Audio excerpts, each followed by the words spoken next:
We are here today to talk about millions of desperate families.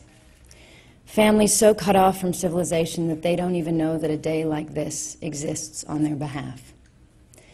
Millions. And numbers can illuminate, but they can also obscure. So I'm here today to say that refugees are not numbers. They're not even just refugees. They are mothers and daughters and fathers and sons. They are farmers, teachers, doctors, engineers. They're individuals, all. And most of all, they are survivors, each one with a remarkable story that tells of resilience in the face of great loss. They are the most impressive people I have ever met, and they are also some of the world's most vulnerable. Stripped of home and country, refugees are buffeted from every ill wind that blows across this planet. I remember meeting a pregnant Afghani woman in a completely abandoned camp in Pakistan. She couldn't travel when everyone else was relocated because she was too late in her pregnancy. She was alone with her two children and an older woman. There was nothing for miles around the camp, not a single tree, no other people in sight. So when they asked me to come in for tea, I said I didn't feel it was necessary. But being Afghans, they take pride in how they treat their guests, so they insisted. And they guided me into a small dirt house with no roof to keep out the scorching heat. And they dusted off these two old mats that they ate and slept and prayed on. And we sat and we talked, and they were just the loveliest women. And then with a few twigs and a single tin cup of water, they made the last of their tea, and they insisted that we enjoy it. Since before the parable of the widow's mite, it has been known that those who have the least will give the most. Most refugee families will offer you the only food they have and pretend they're not hungry. And the generosity of the poor applies not only to refugees. We should never forget that more than 80% of all refugees are hosted and have been for years and years in the poorest developing countries. Pakistan, a country now facing a crisis with over 2 million of its own people displaced, is still hosting 1.7 million Afghans and has hosted millions of Afghan families for nearly 30 years. I remember before we said goodbye to the pregnant lady, she pointed to her young boy. He had a dusty face and the brightest green eyes you've ever seen, but such a sad look, and she explained that he's always asking for more food, and it hurts her to say that they have nothing. And she asked if we would consider taking him. Would we take her son so he could eat? And she said it with tears in her eyes, such was her desperation. A desperation unimaginable to every parent in this room. A few weeks later, the war in Afghanistan began, and heavy fighting started right where they were. I've been back to that region 3 times, and I look for them every time.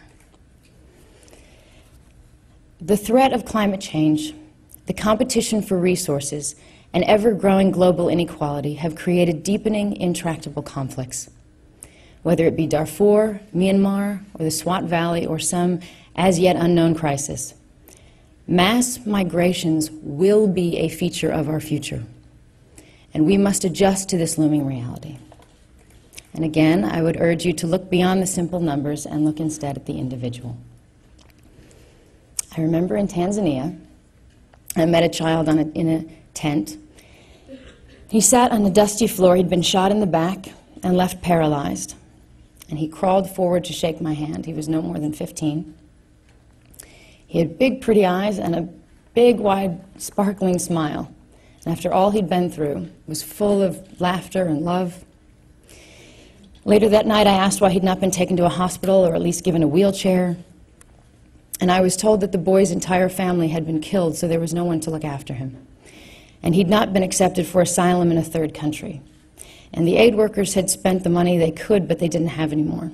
And I thought about him all night, and I wondered what I should do. And then I remember the next day I walked through the camp, and I saw more victims of war. I saw small children full of hunger and fear, crying mothers, wounded fathers. I saw a sea of humanity, all desperate, all deserving. There were hundreds of thousands in that camp, and there are millions around the world. And at that time, I felt hopeless and overwhelmed by the realization of the magnitude of the problem. But then later on that trip, I met an 8-year-old girl who had seen her family killed in front of her. And she'd grabbed her baby brother, and she ran into the jungle and survived, terrified and alone, for 2 weeks. She managed to find bananas and feed herself and her brother. And when I met her, she didn't talk. She just rocked back and forth, and I kept trying to tell her how brave we thought she was, and she just stared out the window. And a year later, I came back to that same camp, and I saw her again. She was still very shy, but she was beginning to speak, and she was sweet and polite, but she still didn't care about chatting with me or visitors. She just wanted to know how her brother was. He was with the doctors, and she was just checking to make sure everything was going to be okay. She was his mother now. That little girl had a depth and a strength that I will never know. And on that trip, and many that followed, I came to know refugees as not only the most vulnerable people on earth, but as the most resilient. As an American, I know the strength that diversity has given my country, a country built by what would now some would dismiss as asylum seekers or economic migrants. And I believe we must persuade the world that refugees must not be simply viewed as a burden. They are survivors, and they can bring those qualities to the service of their communities and the countries that shelter them. If you see the individual, you see that education and knowledge refugees pass on to their children, because often it is all they have to pass on. It is why it is so important that we help to give them an education. If you see the individual, you see the contribution that can be made by refugees to their host countries, and how important they will be to their own land when eventually they return. In the last 9 years, I have made many visits to the field with UNHCR. I do it to raise awareness for the plight of refugees, but I also do it for me. The refugees I have met and spent time with have profoundly changed my life. The 8-year-old girl who saved her brother taught me what it is to be brave. The pregnant woman in Pakistan taught me what it is to be a mother. And the paralyzed boy who'd been shot in the back, with his big smile, showed me the strength of an unbreakable spirit. So today, on World Refugee Day, I thank them for letting me into their lives. And I thank you for coming.